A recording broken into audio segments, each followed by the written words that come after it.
أعوذ بالله من الشيطان الرجيم. بسم الله الرحمن الرحيم.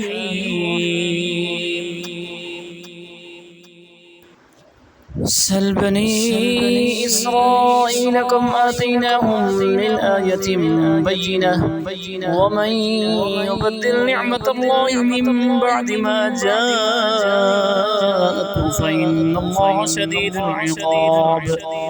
زين للذين كفروا الحياة الدنيا ويسخرون من الذين آمنوا والذين اتقوا فوقهم يوم القيامة والله يرزق من يشاء بغير حساب. كان الناس أمة واحدة فبعث الله النبيين مبشرين ومنذرين وأنزل معهم الكتاب بالحق ليحكم بين الناس فيما اختلفوا فيه وما اختلف فيه إلا الذين أوتوه من بعد ما جاءتهم البينات بغيا بينهم فهدى الله الذين آمنوا لما اختلفوا فيه من الحق بإذنه والله يهدي من يشاء إلى صراط مستقيم. أم حسبتم أن تدخلوا الجنة ولما يأتكم مثل الذين خلوا من قبلكم مستهم البأساء والضراء وزلزلوا حتى يقول الرسول والذين آمنوا معه متى نصر الله ألا إن نصر الله قريب. يسألونك ماذا ينفقون قل ما أنفقتم من خير فللوالدين والأقربين واليتامى والمساكين وابن السبيل وما تفعلوا من خير فإن الله به عليم. كتب عليكم القتال وهو كره لكم وعسى أن تكرهوا شيئا وهو خير لكم وعسى أن تحبوا شيئا وهو شر لكم والله يعلم وأنتم لا تعلمون.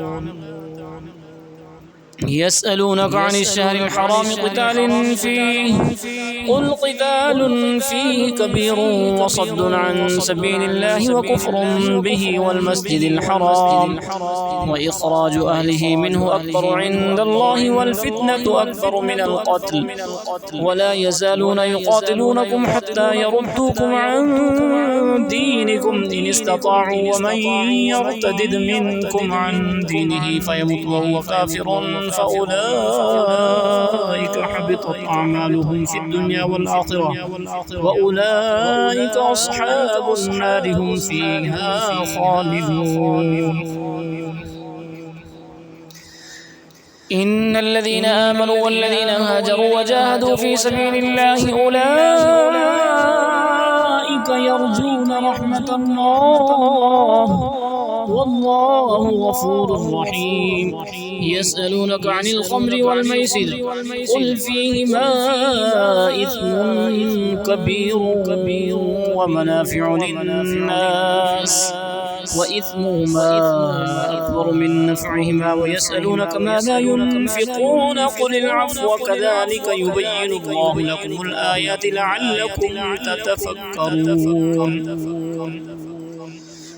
في الدنيا والآخرة. ويسألونك عن اليتامى قل إصلاح لهم خير وإن تخالطوهم فإخوانكم والله يعلم المفسد من المصلح ولو شاء الله لأعنتكم إن الله عزيز حكيم. ولا تنكحوا المشركات حتى يؤمن ولا أمة مؤمنة خير من مشركة ولو أعجبتكم ولا تنكحوا المشركين حتى يؤمنوا ولعبد مؤمن خير من مشرك ولو أعجبكم أولئك يدعون إلى النار والله يدعو إلى الجنة والمغفرة بإذنه ويبين آياته للناس لعلهم يتذكرون. ويسألونك عن المحيض قل هو أذى فاعتزلوا النساء في المحيض ولا تقربوهن حتى يطهرن فإذا تطهرن فأتوهن من حيث أمركم الله إن الله يحب التوابين ويحب المتطهرين. نساؤكم حرث لكم فأتوا حرثكم أنى شئتم وقدموا لأنفسكم واتقوا الله واعلموا أنكم ملاقوه وبشر المؤمنين ولا تجعلوا الله عرضة لأيمانكم أن تبروا وتتقوا وتصلحوا بين الناس والله سميع عليم. لا يؤاخذكم الله باللغو في أيمانكم ولكن يؤاخذكم بما كسبت قلوبكم والله غفور حليم. للذين يؤلون من نسائهم تربص 4 أشهر فإن فاءوا فإن الله غفور رحيم وإن عزموا الطلاق فإن الله سميع عليم. والمطلقات يتربصن بأنفسهن 3 قروء ولا يحل لهن أن يكتمن ما خلق الله في أرحامهن إن كن يؤمن بالله واليوم الآخر وبعولتهن أحق بردهن في ذلك إن أرادوا إصلاحا ولهن مثل الذي عليهن بالمعروف وللرجال عليهن درجة والله عزيز حكيم. الطلاق 2 مرتان فإمساك بمعروف أو تسريح بإحسان ولا يحل لكم أن تأخذوا مما آتيتموهن شيئا إلا أن يخافا ألا يقيما حدود الله فإن خفتم ألا يقيما حدود الله فلا جناح عليهما فيما افتدت به تلك حدود الله فلا تعتدوها ومن يتعد حدود الله فأولئك هم الظالمون.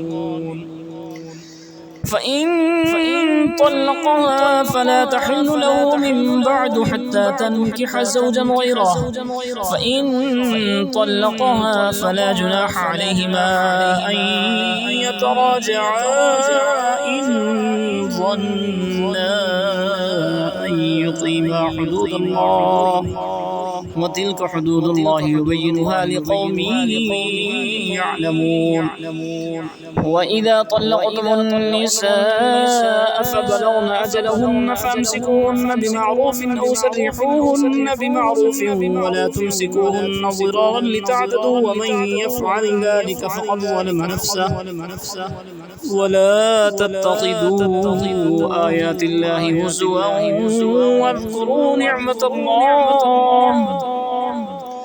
واذكروا نعمة الله عليكم وما أنزل عليكم من الكتاب والحكمة يعظكم به واتقوا الله واعلموا أن الله بكل شيء عليم.